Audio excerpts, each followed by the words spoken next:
Fala pessoal, tudo bem?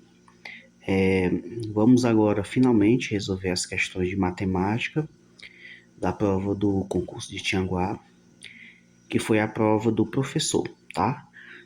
Inicialmente vamos falar aqui das três questões que caíram, né, na prova geral dos professores, e depois em outro vídeo eu vou trazer as questões de matemática da prova do professor de matemática, a parte específica, tá bom? Então vamos iniciar aqui com essa questão, que foi a primeira que caiu, né, na parte geral para todos os cargos de professor, que o concurso foi realizado hoje, dia 15 de junho, e são questões, pelo menos nessa parte geral, questões bem simples, mas que muitas pessoas acabaram se perdendo no meio do caminho, tá? Então vamos lá. A soma dos números ímpares de 1 até 500 é. Aí você imagina ter que escrever todos os números ímpares e somar, né? Você não precisa fazer isso. Primeira coisa, a gente sabe que os números ímpares, eu posso dizer que é o 1, é o 3, é o 5, é o 7, e assim por diante até 499, que é o último número ímpar nesse intervalo de 1 até 500. E aí vem aquela questão, né? A gente precisa fazer a soma desses termos, né? Que você observar aqui, isso aqui é uma progressão aritmética de razão 2, né? Ou seja, 3 menos 1 é 2, 5 menos 3 é 2, 7 menos 5 é 2. A razão aqui é 2. E qual que é a soma dos termos da PG? Tem aquela formulazinha, ó, soma dos termos, da PA, melhor dizendo, progressão aritmética, que é o primeiro termo mais o último termo vezes a quantidade de termos dividido por 2. Essa é a fórmula que a gente usa para calcular a soma dos termos de uma progressão aritmética, sem precisar escrever todos os números, né? Porque aqui tem vários números. E aí o que acontece? A soma dos termos vai ser, o primeiro termo é 1, o último termo é 499. Só que eu não sei a quantidade de termos. E aí existe a fórmula do termo geral, que a gente consegue calcular a quantidade de termos. Ou se você usar a lógica, você sabe que entre 500, de 1 até 500, existe a mesma quantidade de par e a mesma quantidade de ímpar, né? A metade. Então seria, no caso, 250, né? 250 números ímpares e 250 números pares. Só que se a gente for usar o termo geral, que é essa fórmula aqui, ó, a índice n é igual a índice 1 mais n menos 1 vezes a razão. Se eu substituir os valores aqui nessa fórmula, eu vou encontrar também 250, tá bom? É a mesma coisa. Aqui foi só um jeito mais rápido de fazer, né? Usando a lógica de que 1 até 500 existe a mesma quantidade de números pares e a mesma quantidade de números ímpares. Logo, eu vou ter que dividir 500 por 2 e eu vou ter 250 números ímpares. Assim como tem 250 números pares, né? Então, continuando aqui, a soma dos termos é igual. 499 mais 1 é 500, ok?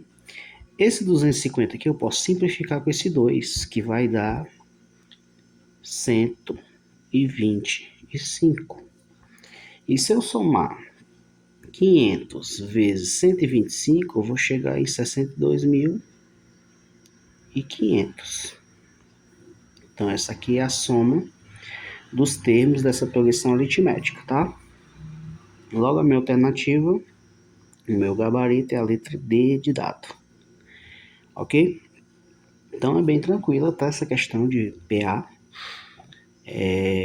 Considerando que a gente precisa conhecer a fórmula da soma dos termos de uma PA e assim desenvolver essa questão, tá bom? Vamos para a próxima. Olha só. Carlos deseja comprar um notebook para substituir seu antigo equipamento. Após pesquisar os preços na internet, ele encontrou um menor valor de R$ 3.600 no site Test Online. Antes de finalizar a compra, Ele resolveu visitar algumas lojas físicas e descobriu que o mesmo modelo está sendo vendido por R$ 3.150 na loja Megatest. Em relação ao preço do site Teste Online, o percentual de desconto oferecido pela Megatest foi. Aí vai aquela história, você tem duas maneiras de resolver, fazendo uma regrinha de 3, considerando 3.600 como 100%, né? E isso aqui como o valor que vai ser pago, e aí a diferença dele seria o percentual. Só que eu vou fazer aqui de uma outra maneira, tá bom? O desconto, né? O valor percentual é igual ao valor inicial menos o valor final dividido pelo valor inicial, tudo isso multiplicado por 100. Essa fórmula aqui me permite calcular o percentual de um valor, né, de um item que tem um certo valor, depois ele passou até outro, eu faço uma diferença e divido e multiplico por 100. É a mesma coisa de eu usar uma regra de 3, tá bom? Só que de um jeito mais simples. Então, o valor percentual é o seguinte. O valor inicial é 3.600, certo? Menos o valor final, 3.150. Dividido por 3.600. Isso multiplicado por 100. E aí eu posso, para facilitar a vida, né? Cortar esses dois zeros aqui, certo? E aí vai ficar o seguinte. 3.600 menos 3.150 vai dar 450. Ok? Dividido por 36. E aí fazendo essa divisão, vamos ver aqui, ó. 450 dividido por 36. Vamos lá. Olha só o que acontece. O 45 por 36 vai caber 1. 1 vezes 36 é o próprio 36, para 45 sobra 9. Ok? Aí eu baixo 0.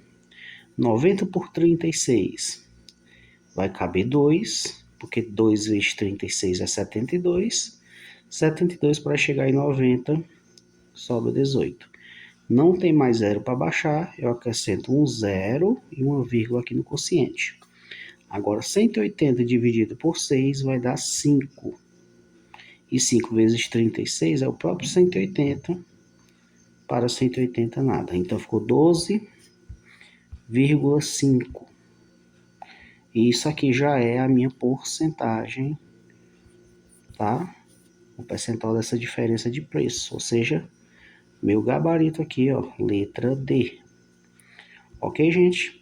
Se eu quiser fazer com regra de 3, como eu falei, é a mesma coisa, né? Porque a diferença entre o preço aqui, a diferença entre esses preços vai dar 450.